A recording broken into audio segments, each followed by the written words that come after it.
The case file opens, the room goes silent, and somewhere in the dark, the BAU is already listening.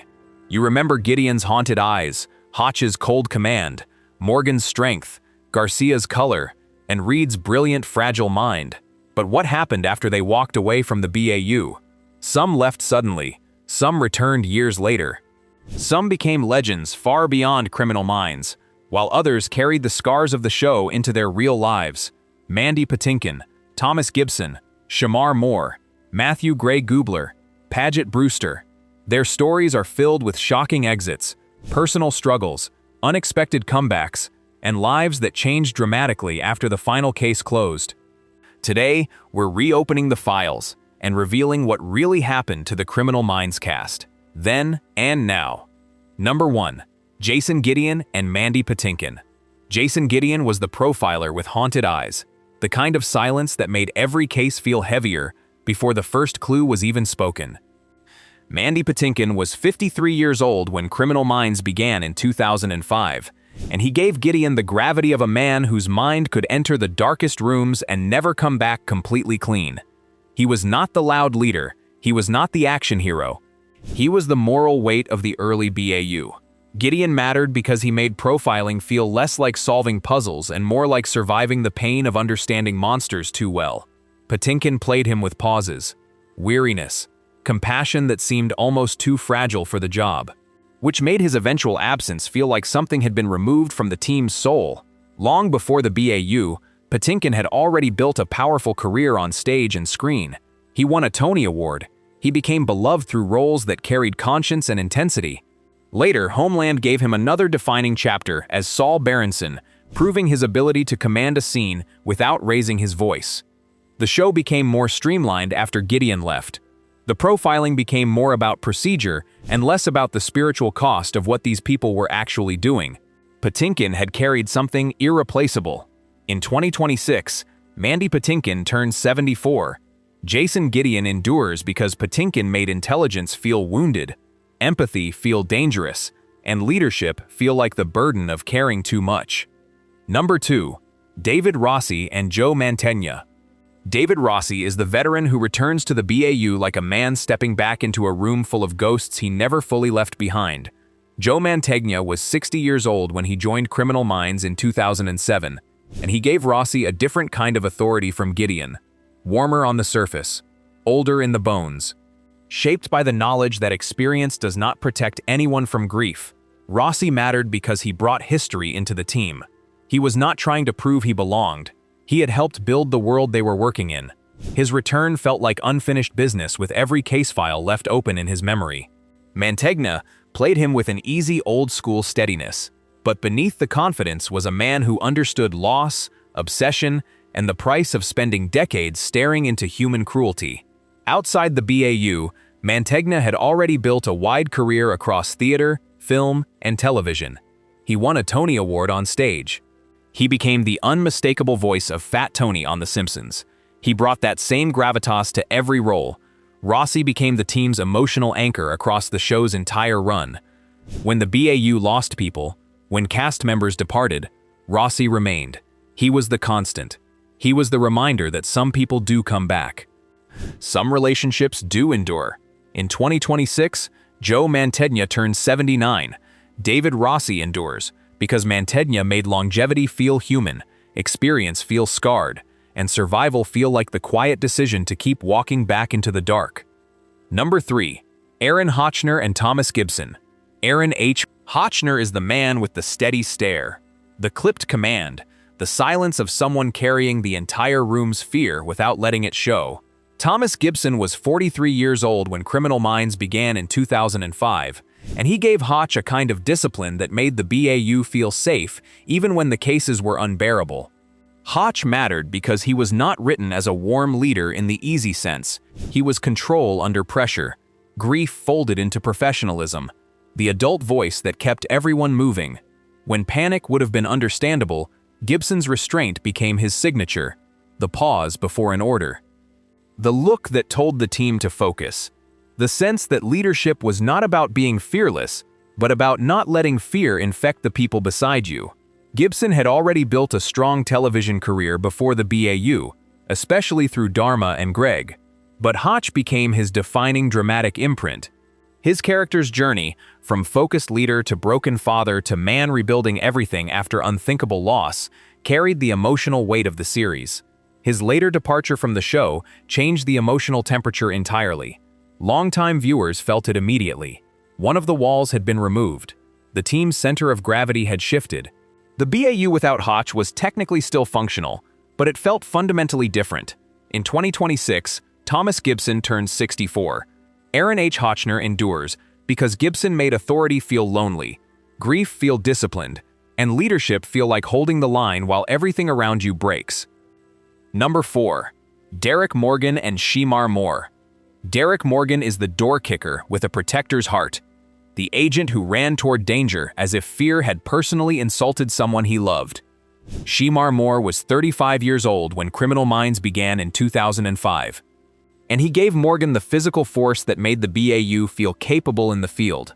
But Morgan mattered, because his strength was never only muscle. Under the confidence, charm, and action hero energy was a man shaped by trauma, survival, and the hard work of staying open after life had given him every reason to close off. His bond with Garcia became one of the show's brightest lifelines, not just playful banter, a reminder that even people who hunt darkness all day still need tenderness, laughter, and someone who calls them home. Moore had already found fame on The Young and the Restless, but Criminal Minds turned him into a primetime staple. Later, SWAT gave him another long-running action chapter where he carried that same combination of toughness and tenderness. Morgan's character matured across the show's run. He became less about the physical hero and more about the emotional protector. The man who understood that sometimes the bravest thing you could do was admit you needed help. In 2026, Shemar Moore turns 56. Derek Morgan endures because Moore made toughness feel protective, pain feel survivable, and warmth feel like the thing that kept the BAU from disappearing completely into the dark. Number 5. Emily Prentiss and Paget Brewster. Emily Prentiss is the profiler who walks into danger with elegance, dry humor, and the look of someone who has already survived more than she is willing to explain. Paget Brewster was 37 years old when she joined Criminal Minds in 2006. And she gave Prentiss a layered strength that made her one of the show's most beloved figures. Prentiss mattered because she was never just the tough woman on the team. She was intelligent, guarded, compassionate, and capable of carrying secrets without letting them turn her cruel. Her story became one of the BAU's most emotionally costly arcs: hidden pasts, sacrifice, exile, return. Yet Brewster played the pain with restraint instead of melodrama. That is why viewers trusted her. She made survival look professional on the outside and deeply human underneath. Outside the series, Brewster's range across comedy, voice work, and drama helped give Prentiss a sharp timing that made every dry line land like armor polished by experience. Prentiss's departure and eventual return mirrored the show's larger theme that the people you lose sometimes come back. But they are never exactly the same. Brewster carried that transformation with quiet strength. In 2026, Paget Brewster turns 57.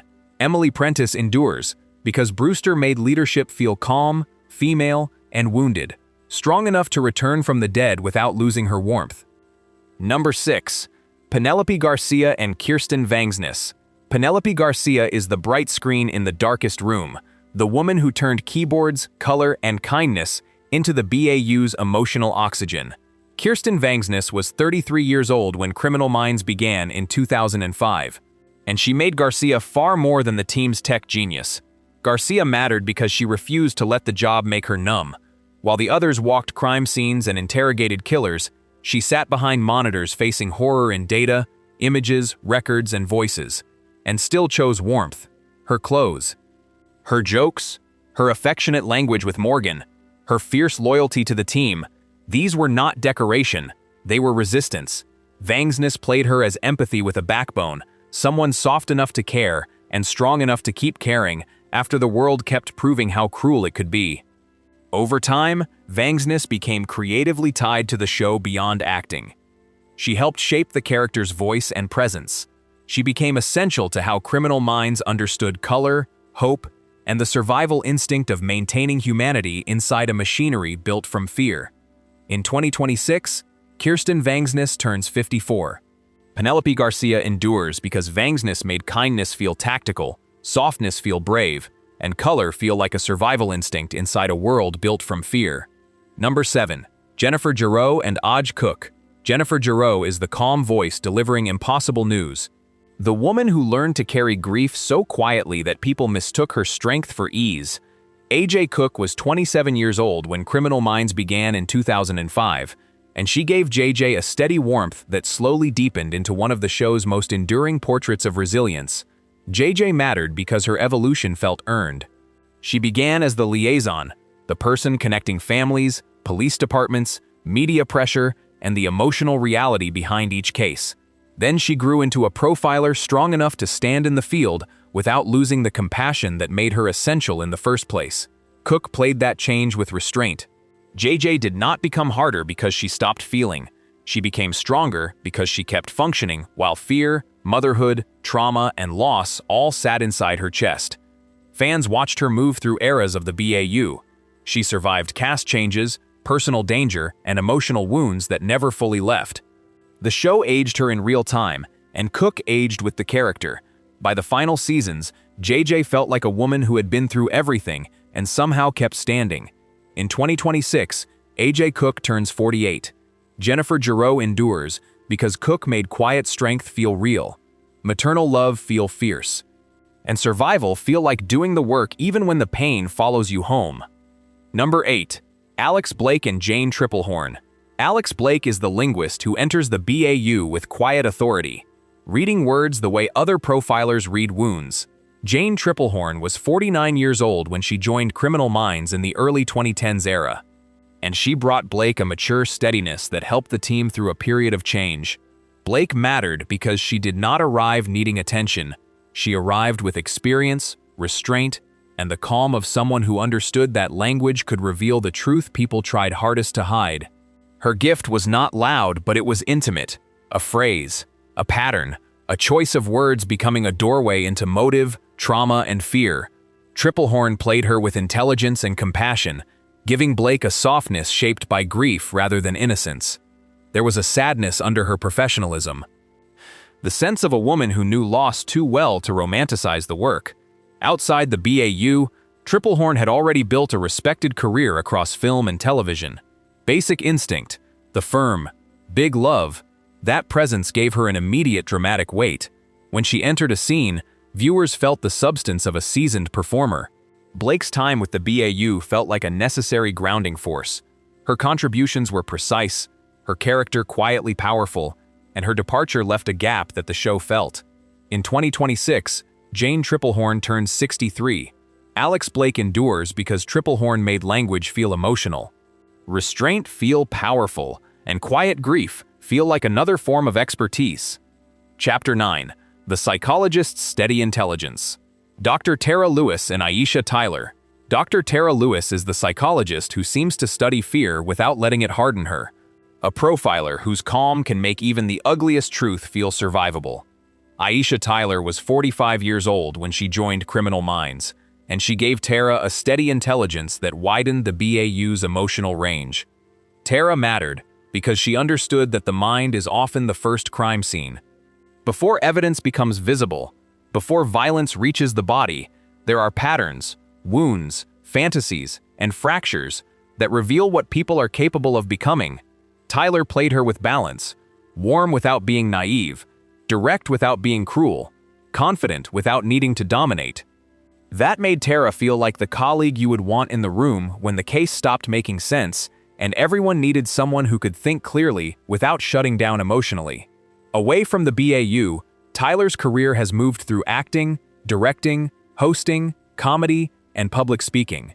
That lived-in versatility suited Tara perfectly. She brought a worldliness to the character that made expertise feel accessible.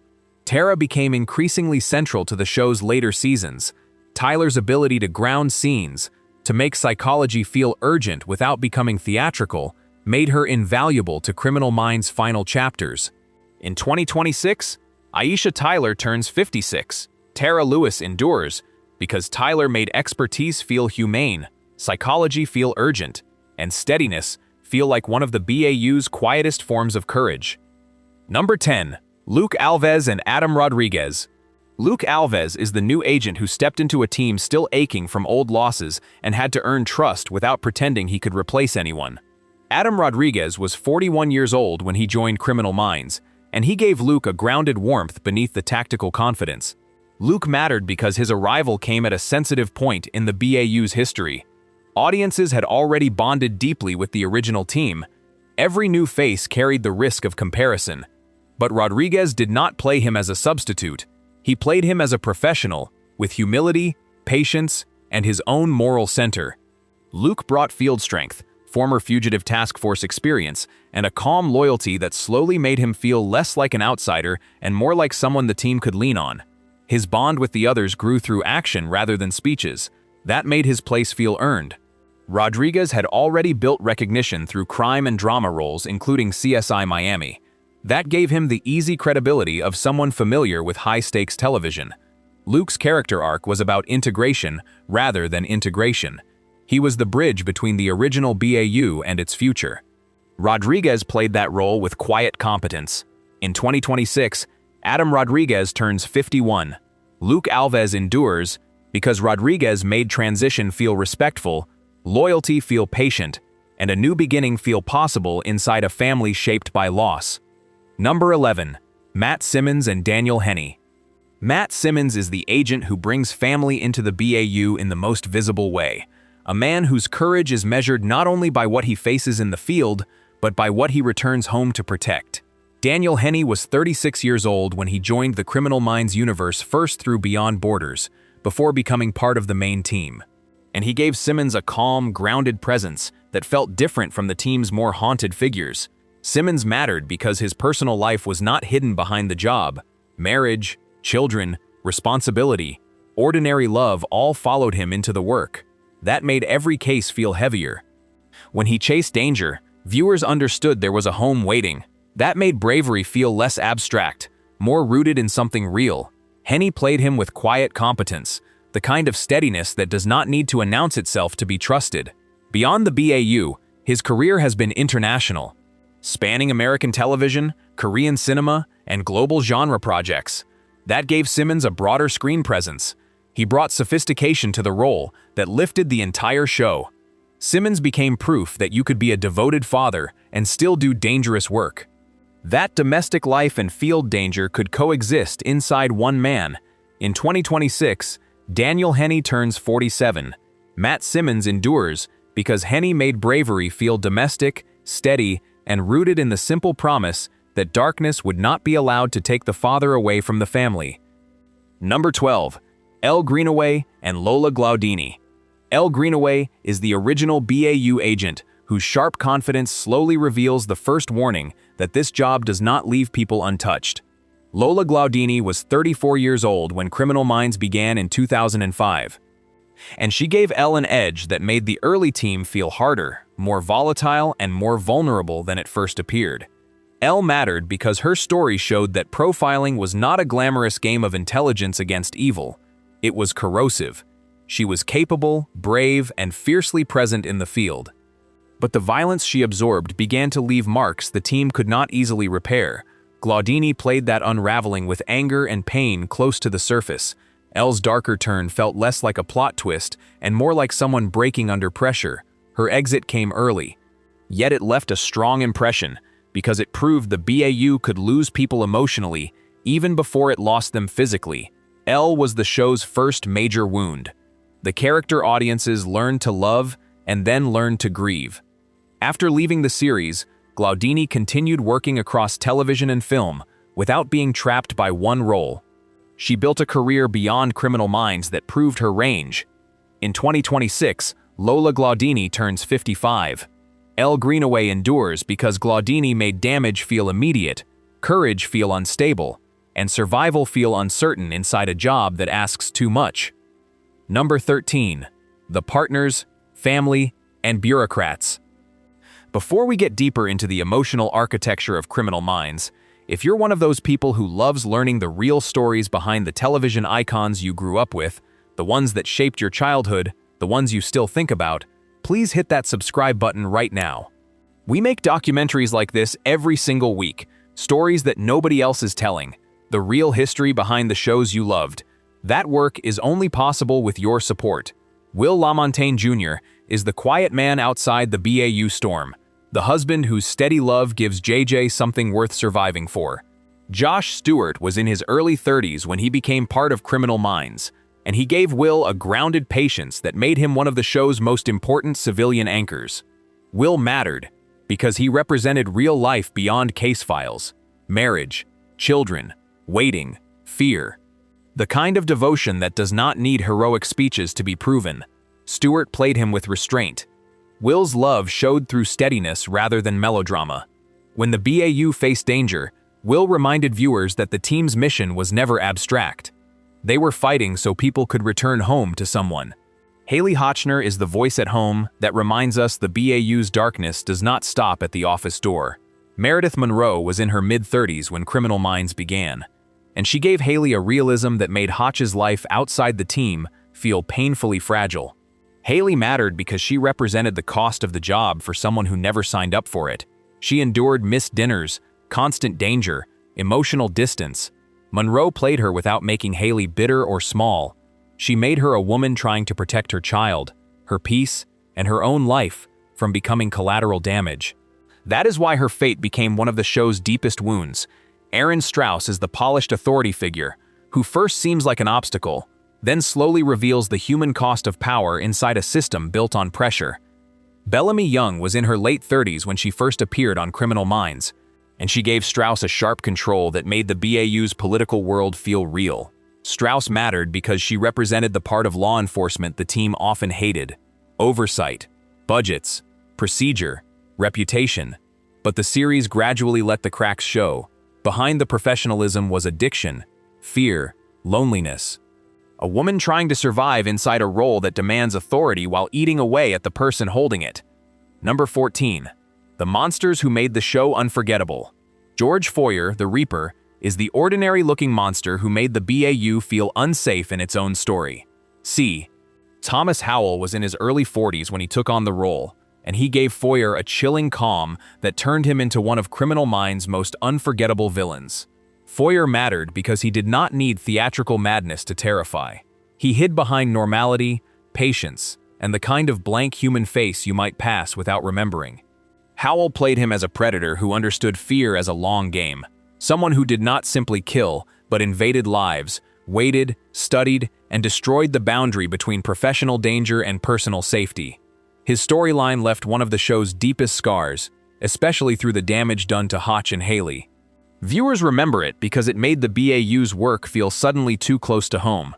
Everett Lynch, the chameleon, is the late-era predator who turned identity into a weapon and disappearance into an art form. Michael Mosley was around 40 when he first appeared in the role, and he gave Lynch a slick calm that made him feel unnervingly modern. Lynch mattered because his terror came from instability. He could blend, shift, charm, vanish, and return with a different face to the world. In a show built on patterns, he was frightening because he knew how to escape them. Mosley played him with a polite menace that made violence feel colder because it arrived through someone who does not need to shout. Peter Lewis, Mr. Scratch, is the nightmare that turns the mind against itself. A villain who understands that fear becomes most powerful when victims cannot trust their own senses. Bodie Elfman was in his mid-40s when he became one of Criminal Minds' most unsettling modern threats. Mr. Scratch mattered because his violence was psychological before it was physical. He used chemicals, manipulation, hallucination, and trauma to make people see what would break them. That made him especially dangerous for a team built on logic and observation. Elfman brought a strange theatrical menace to the role: soft voice, unsettling smile, the sense of a performer enjoying how fear can rewrite reality. Cat Adams is the assassin, with a smile like a locked door.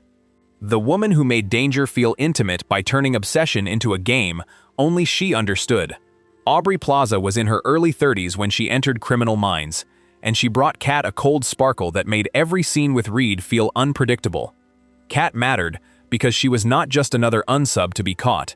She was strategy, seduction, manipulation, and threat, braided together so tightly that even conversation felt dangerous. Plaza played her with unnerving restraint, letting charm and menace occupy the same breath. Number 15. Spencer Reid and Matthew Gray Gubler. Dr. Spencer Reid is the genius with the soft voice, the restless hands, and the eyes of someone who understands everything except how to stop the world from hurting him. Matthew Gray Gubler was 25 years old when Criminal Minds began in 2005, and he made Reid the team's most fragile kind of miracle. Reid mattered because his power was never physical. It was memory, pattern, language, speed, and a mind so bright that it often made his loneliness sharper. Yet what audiences loved most was not only his intelligence, but his innocence, the part of him that stayed tender in a job designed to punish tenderness. Across the series, Reid endured addiction, grief, prison, betrayal, and loss. Gubler played each wound with a strange openness that made viewers protective of him. Reid became the show's heart in a way that defied logic. He should have broken completely under the weight of everything that happened to him, but he kept trying. He kept believing that intelligence and kindness could coexist. Gubler made that belief feel real. Off-screen, Gubler became a cult favorite not only as an actor, but as a director, artist, and creative personality with a deeply distinctive voice. He brought dimensions to Reid that no script could have fully anticipated. The character evolved because Gubler brought his own evolution into the role. Reid was there from the beginning, he was there at the end, and across the entire run of Criminal Minds, his story reminded viewers that the price of knowing too much is knowing exactly how much can hurt. In 2026, Matthew Gray Gubler turns 46. Spencer Reid endures because Gubler made brilliance feel vulnerable, sensitivity feel heroic, and intelligence feel less like distance from humanity than a desperate way to stay connected to it. And now the case file closes. The interrogation room goes dark, the jet is quiet, and the voices on Garcia's screen fade back into memory. But Criminal Minds was never only about the monsters. It was about the people who kept facing them, the profilers who carried fear, grief, loyalty, and loss from one case to the next, still trying to bring someone home before it was too late. By 2026, the BAU has changed. The cast has moved through new chapters. Some exits still feel like unfinished wounds, yet the team's legacy remains, in the silence before a profile, in the comfort of a familiar voice, in the belief that even inside the darkest minds, someone was brave enough to look for the truth. If this story brought you back to the BAU, here's what I need from you right now. First, hit that subscribe button. We make deep documentaries like this every single week. Criminal Minds, The Office, Brooklyn Nine-Nine, Game of Thrones, the television stories that shaped your life and the real lives behind the characters. That research takes time. That work is only possible with your support. Second, hit the notification bell so you never miss a single episode. And third, and this matters, tell me in the comments below, which Criminal Minds cast member meant the most to you? Which character's journey changed how you saw the show? Which actor brought something to that screen that you never forgot? I read every single comment. Your stories matter. This is the channel where we reopen the case files, where we remember not just the television we loved, but the people who made us love it. The ones who carried their roles with grace, vulnerability, and the kind of commitment that made scripts feel like real lives. Thank you for staying until the end. You stayed with the team. Now stay with us.